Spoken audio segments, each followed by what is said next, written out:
Mrs Banerjee से मिलने का मौका बहुत दिनों से मेरी राह देख रहा था।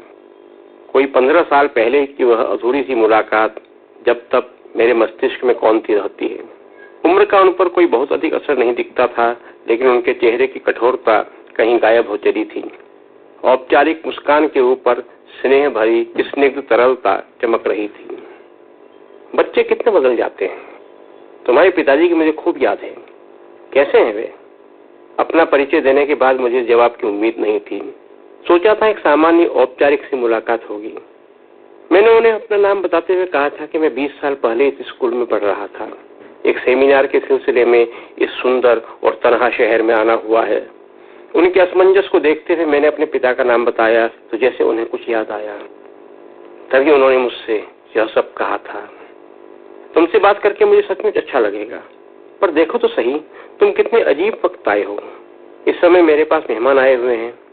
तुम कब तक हो? वे मुस्कुराई। कल मुझे मिल सकते हो? बनर्जी मेमोरियल स्कूल की उस पुरानी इमारत की फेंस से सटे हुए लकड़ी के फाटक के उस पार उन्होंने कहा था। देखो, उन्होंने गहरी सांस खींची थी। मैं इंतजार करूंगी।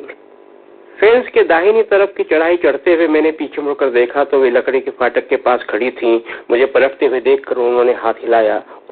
वापस लौटते हुए मुझे एक अलग तरह का खालीपन महसूस हुआ, जैसे कोई चीज थी बहुत नजदीक अब नहीं है।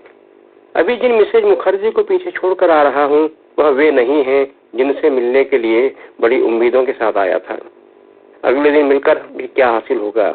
बस उसी क्षण ये ख्याल पता नहीं कौन सी हवाओं से होता हुआ मेरे भीतर घर कर गया कि नहीं, मुझे उनसे नहीं मिलना चाहिए। शायद उनसे अगले दिन मिलकर मन के भीतर स्मृतियों के सहारे बसी हुई कोई बहुत नाजुक सी चीज दरक जाएगी। दुविधा से बचने के लिए मेरे पास अवसर भी निकल आया। सेमिनार में मुझे एक दिन पहले ही अपनी बात रखने का मौका मिल गया और एक अजीब सी राहत के साथ में उसी दिन लौट आया। लेकिन उस तरह से लौट आना कई सालों तक मेरे दिल के भीतर एक गहरे बोझ की तरह बना रहा।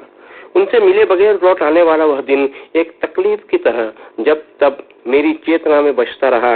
मिसेज बनर्जी की वह कौन सी छवि थी जिसके टूट जाने का भय मुझे इस कदर घेरे हुए था कि मैं उस दिन उनसे मिल ही नहीं। वह छवि मेरी जिंदगी में बहुत गहरे तक बसी हुई है। बारिशों के मौसम में अक्सर मुझे उनकी वह पहली छवि याद आती है, सख्त चेहरे से निकलती एक हंसती हुई आवाज।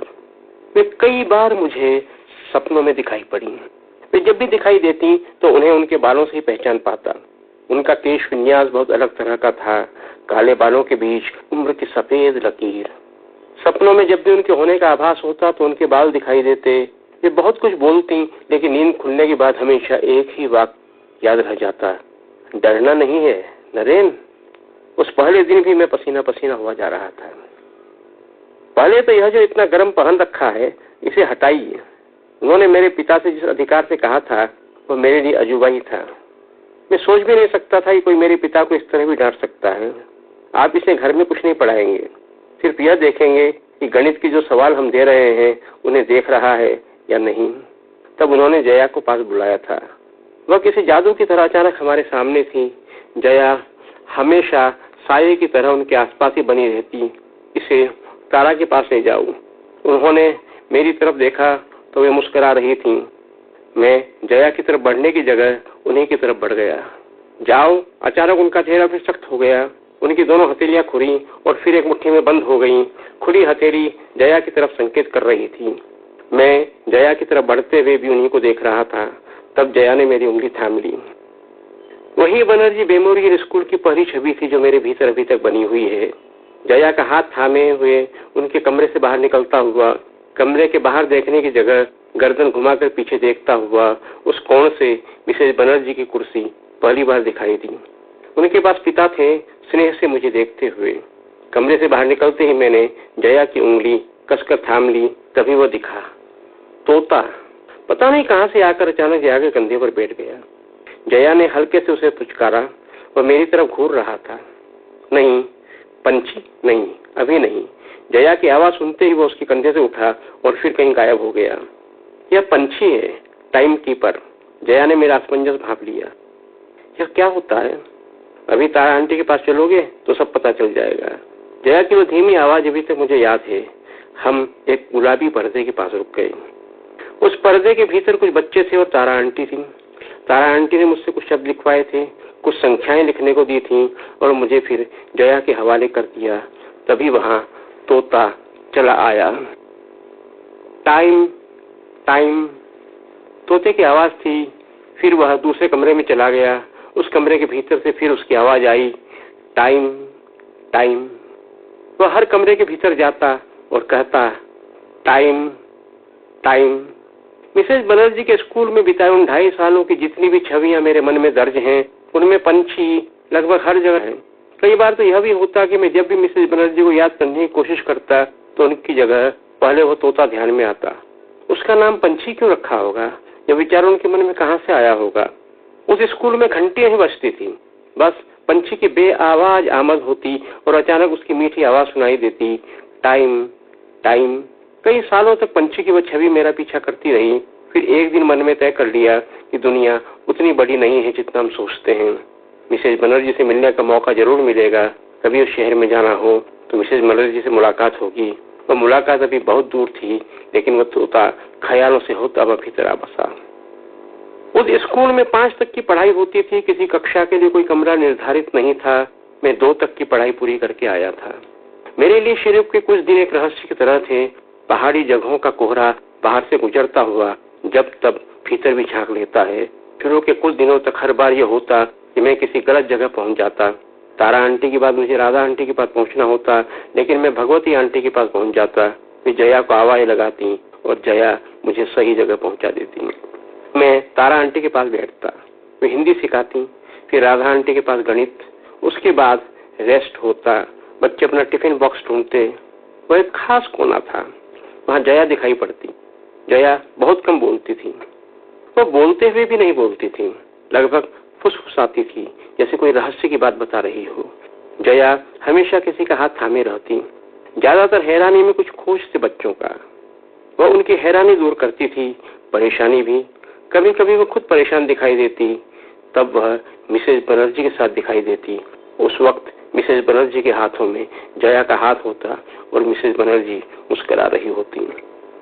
उन दिनों स्कूल जाना एक रहस्य भरी दुनिया में प्रवेश की तरह लगता था। लकड़ी का फाटक पार करते ही रंगों से भरा हुआ घर हमें अपने भीतर ले लेता। वह स्कूल नहीं था, वह घर था। नहीं, वह घर भी नहीं था। घरों में इतने बच्चे नहीं रहा करते। सच में वह अजूबा ही था जिसे मिसेज बनर्जी संभालती थी। मजे की बात थी कि पंछी जब टाइम की आवाज लगाता हुआ आता तो उस कमरे में बैठे सभी बच्चे बाहर निकल आते और दूसरे कमरों में समा जाते। अलग अलग कमरों में। हर कमरा किसी खास आंटी का होता। बनर्जी के यहाँ किसी बच्चे के लिए पहले से कोई कक्षा निर्धारित नहीं थी। शुरू में मैं जिस जगह बैठा था वहाँ सारे बच्चे मेरी ही उम्र के थे। वहाँ तारा आंटी मिलती। तारा आंटी के यहाँ जितने बच्चे थे वे सब मुझसे बहुत छोटे थे। मैं इतने छोटे बच्चों के साथ नहीं बैठूंगा, मैंने तारा आंटी से कह दिया। ठीक है, मत बैठना, पहले वो तो लिखो जो ये लिख रहे हैं। तारा आंटी ने मुझे इस तरह देखा जैसे कोई रहस्य की बात बता रही हूँ। वे मेरे कानों के पास फुसफुसाकर कहने लगी, तुम यह जल्दी सीख लोगे, तुम इनसे बड़े हो ना। कोई बच्चा जब सब कुछ सीख जाता तो उसे अगली जगह सीखने के लिए भेज दिया जाता। इसके लिए कोई समय तय नहीं था और नहीं इस बात का इंतजार किया जाता कि सब बच्चे एक साथ अगली जगहों पर भेजे जाएंगे। सवेरे हिंदी सिखाई जाती, अलग अलग समूहों में। कुछ बच्चे बहुत तेजी से एक समूह से दूसरे समूह में भेज दिए जाते। इसी तरह गणित और अंग्रेजी भी सिखाई जाती। जब भी मैं किसी खास मुकाम पर पहुंचता तो मिसेज बनर्जी पिता को स्कूल बुलवा लेती। जब वे आते तो मुझे भी मिसेज बनर्जी के सामने पेश किया जाता। उस दिन भी पिता उसी तरह बैठे मिले जिस तरह पहले दिन बैठे हुए थे। उन्होंने मुझे एक नजर से देखा और फिर मिसेज बनर्जी की तरफ देखने लगे।